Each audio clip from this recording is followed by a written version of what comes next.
Okay, so actually, I just recently realized that snake oil is kind of like an American term. Is there someone in the audience, raise your hand, I cannot see you anyway, that doesn't know what snake oil means? Okay, so snake oil is basically, I think it's the 19th century in the US, people starting kind of selling this product that it was supposed to cure anything. It was like this oil that was extracted from snakes. It really wasn't oil extracted from snakes, but people were selling it, and obviously people were believing.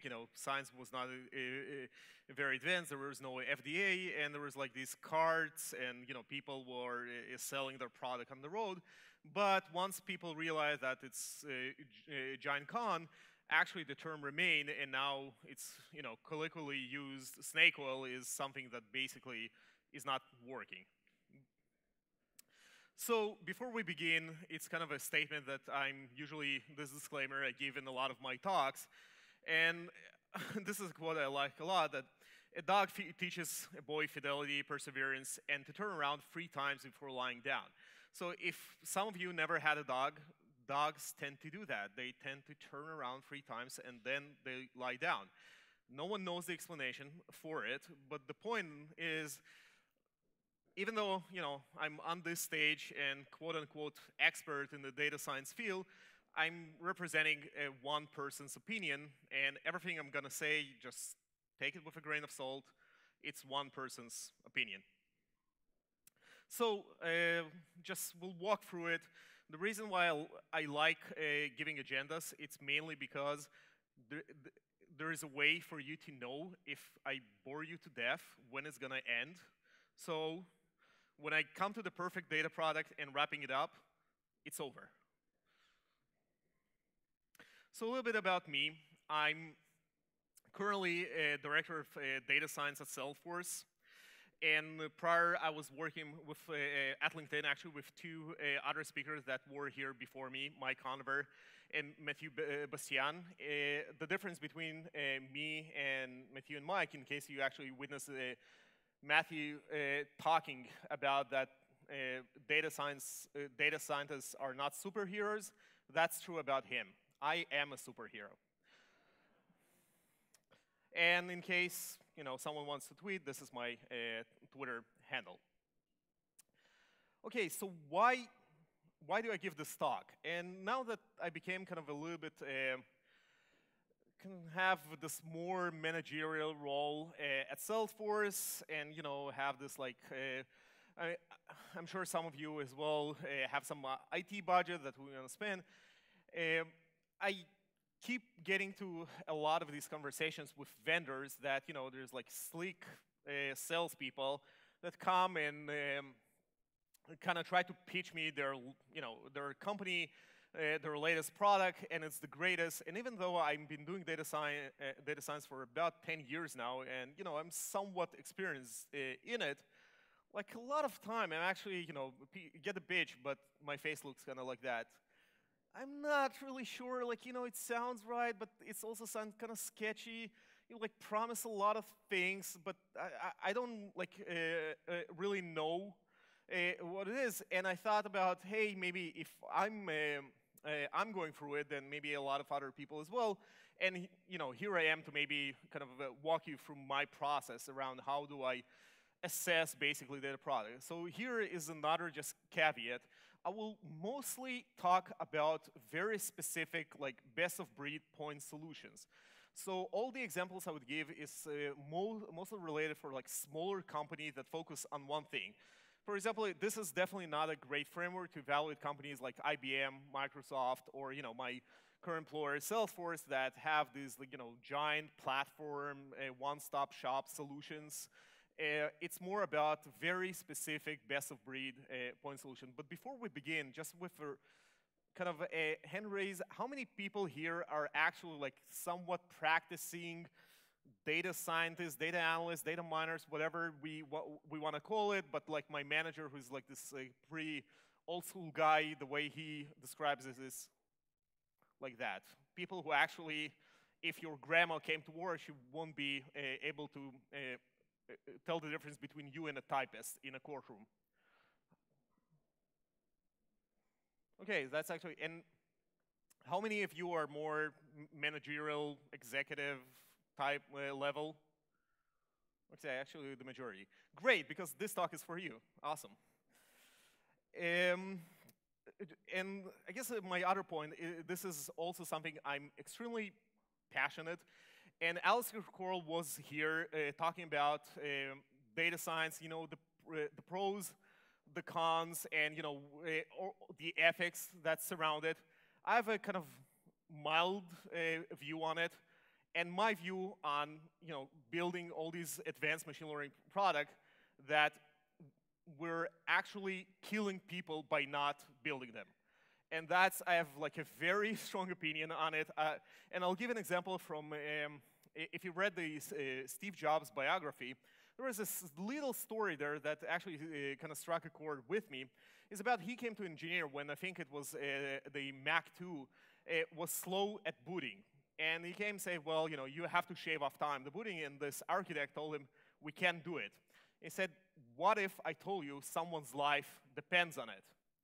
And he said, well, if someone's life depends on it, I guess I'll find a way.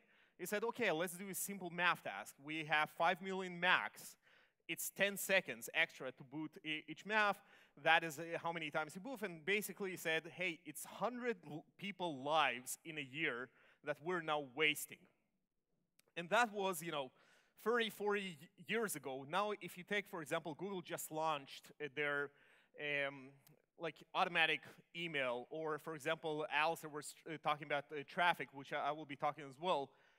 If you take a great data product, the amount of time we save is now not 100 people a year. It's probably more like 100,000.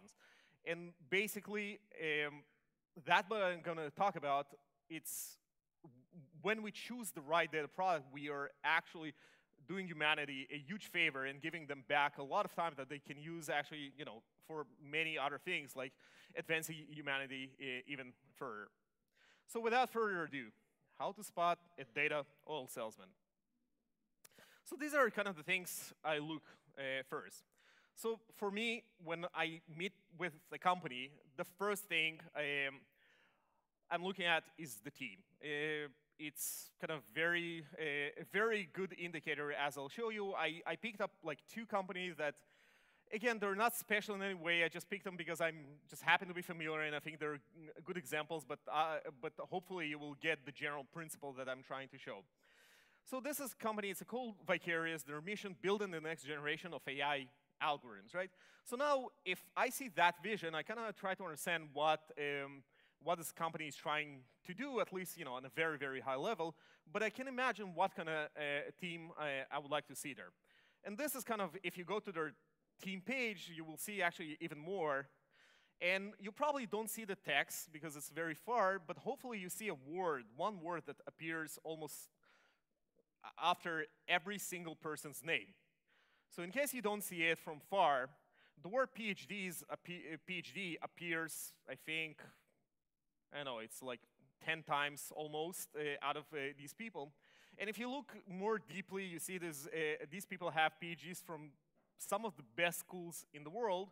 And believe me, as a person that spends a lot of time hiring very similar people, these people are extremely expensive to hire, and they have a lot of opportunities. And my point is, if I see a company that still decided to have that mix of people, they're not paying them to twiddle their thumbs. It means that this company is actually putting a lot of their resources into hiring the best and the brightest, and probably they have a decent product. The next example is a company called MetaMind that their motto in life is breakthrough artificial intelligence, state-of-the-art automation for image recognition and language understanding. And at the top of the page, they have 2 people, their founder and CEO, and their VP of engineering. And you can see that even at the CEO level, it says Richard enjoys research and applications of machine learning, deep learning, natural language, and blah, blah, blah, blah, blah. It's not really the kind of typical, CEO, like suit, tie, been doing, I don't know, finance for 20 years. This guy genuine. And there's some, distinguished application paper award at very distinguished conference. And you can see a company at the CEO level, they definitely have, some of the kind of brightest minds at the field. So again, it's probably someone that is passionate, and you will see it in the technology. And I'll give an example for how a company team page looks for a company that also kind of come to us and offer us solutions, but usually there is a very good correlation in if that company's page looks like that, then it's usually not great. And here is, I didn't want to use a specific company, but there's plenty of those. And if you see that, we have the CEO, then we have a bunch of salespeople, and then we have a bunch of marketing people. Again, remind you, we're talking about sufficiently small companies because when companies becomes at a certain size, like that is actually even if they have great technology, it's still you will see sales and marketing people because that's how companies grow. But it's not something I would like to see at, let's say, a 20 people startup that now claims they have the best technology for a specific cause. Let's go kind of a little bit faster. The careers, very similar. We go back to Vicarious. If I see the career pages and it says building the next generation of AI algorithms, that's the only two positions they have. That also tells me a lot. If your only two positions are researcher and software engineer, it probably means you're putting more effort into your product. Same with MetaMind, Breakthrough Artificial Intelligence. They have 4 open positions, which is deep learning scientist / engineer, front engineer, DevOps, site reliability engineer, product platform, and data engineering. If I see that, like a lot of time, and this is also something I do for every company I meet with, and by the way, for all of you that are startup people here and kind of want to sell kind of more technology product to jerks like me, and believe me, it's not easy because I really don't make your life easy in that, is like just make sure that if you're saying you have the best solution in X, that you actually hire people who know how to do X on your website, because otherwise it just kind of looks off. And again, obviously, if that is how your career page looks like, then that's not it. The first thing I look at is the expertise, and this is also very important. What is your focus? So Vicarious, there is the about, but here I will mark kind of 2 frozen. It says, currently we are focused and we are interested. The company for the more than 10 very high-level PhDs that they have, they're extremely hedging on what exactly they are delivering, right? It's like currently we are focused on visual perception problems, and we are interested. They're like not claiming, hey, we know how to solve any problem you will throw at us. And this is also kind of that the company realizes what it's good at and doesn't try to just sell you something else. The same with MetaMind is, they have 2 things. They say we can do image recognition, we can do language understanding. Obviously, these 2 are pretty big topics by themselves, but again, it's not a generic one-size-fits-all solution, because those are hard to sell. And here I'm going to show you a slide from an actual company that came to pitch to us, and that was how the slide looked like. There's proprietary AI and ML technologies, and you can see, actually I don't think, like I was lazy at some point actually drawing more lines, but there are obviously more lines. So what's the problem? So maybe it's possible. However, in this particular company, it was 3 people. 2 of them were business people.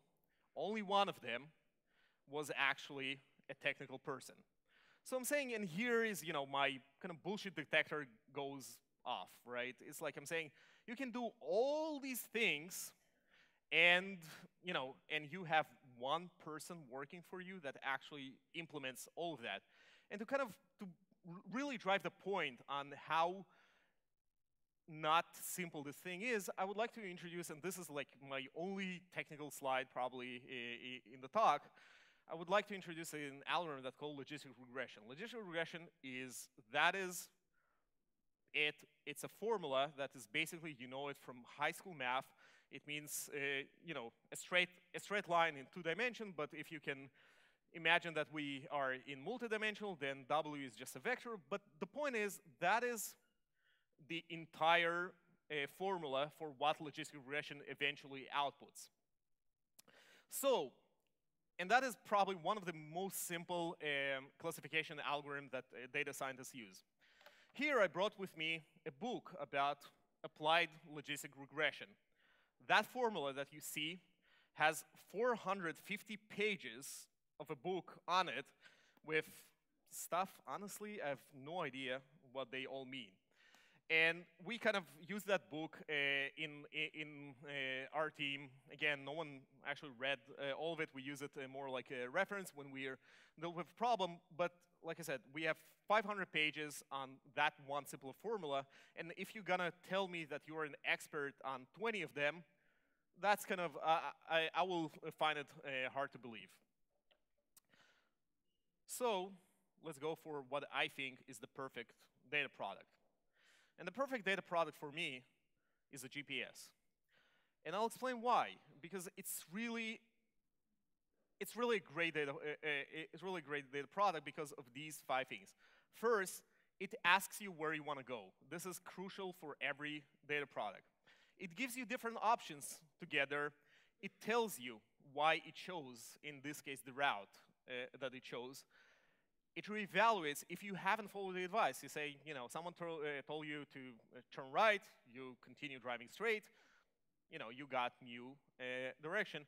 And 5 is really important that actually not all GPS have, but it's I think it's extremely important for a data product. It shows you the value of, like, how, for example, how much time you save by, you know, using that application. And we'll go a little bit more deeply on every point here.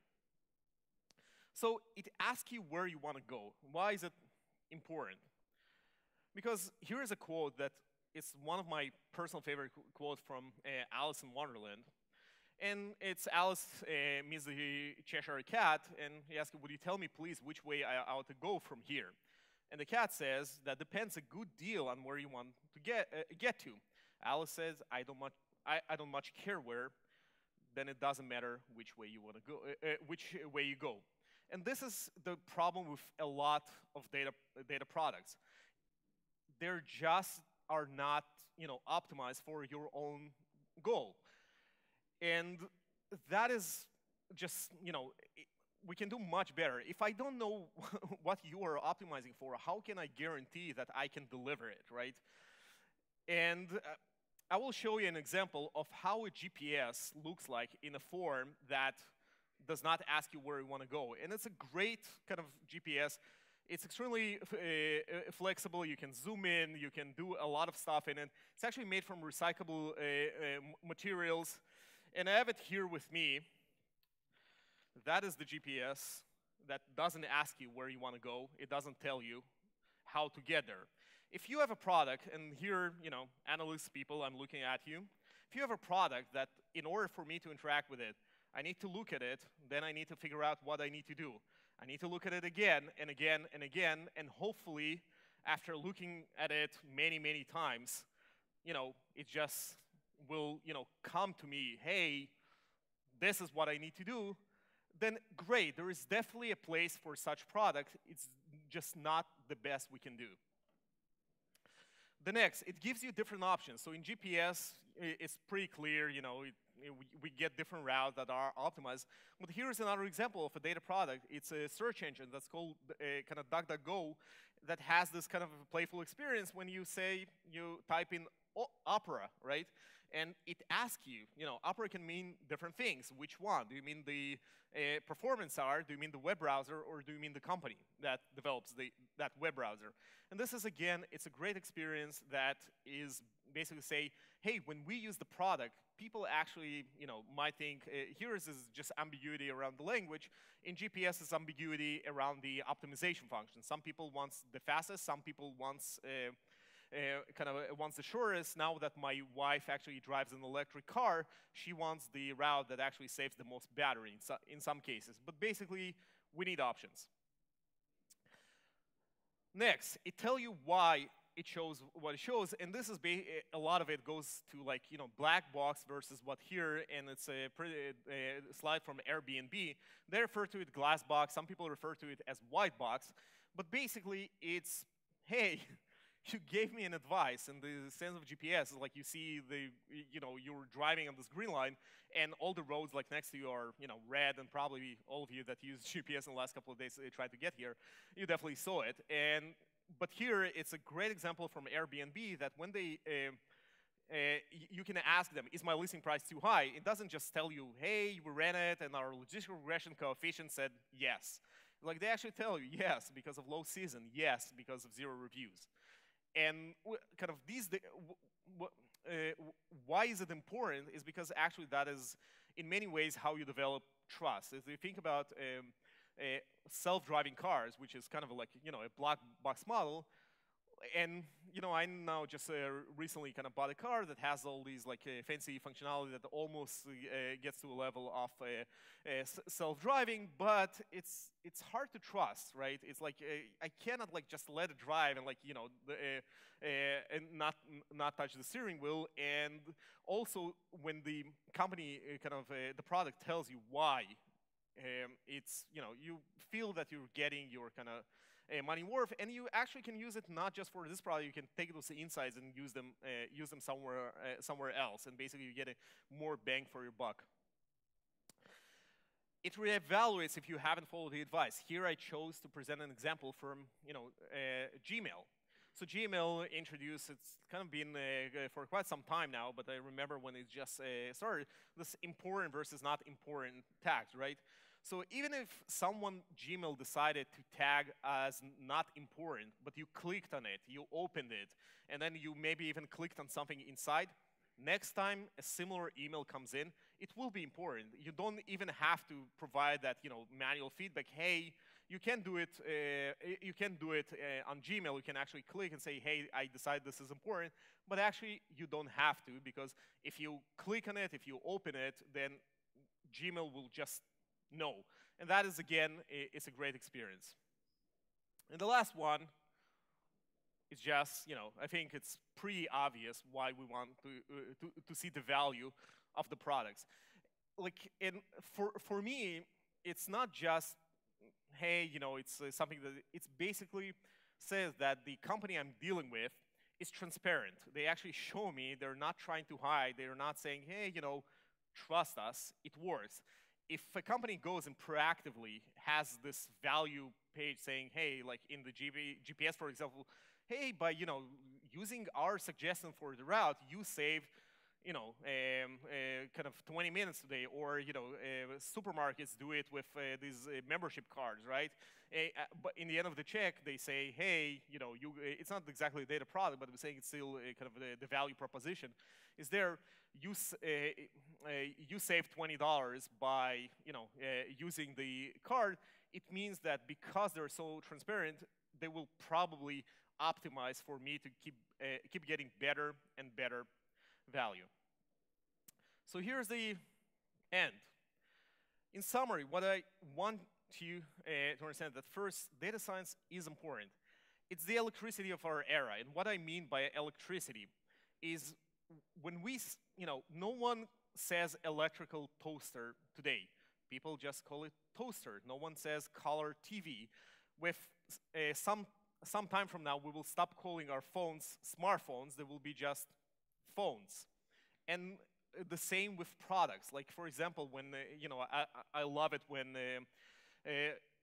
my calendar tells me, hey, you should go to your meeting because traffic is there. It's just smart, and we'll expect all of our products to behave in the same way. Data science is hard. That is one of the best indicators. It's like if someone pitching to you, just go look at who the people who work there. Usually there is a great correlation. And the first thing is like kind of something that I would like all of you to do is think about, if you are a product developer, then think about, is my product is a map or a GPS or perhaps neither? Or if you're kind of on the buying side, is when someone pitching to you, think about, is it a GPS or someone is trying to sell me a map and tell me it's a GPS? Thank you.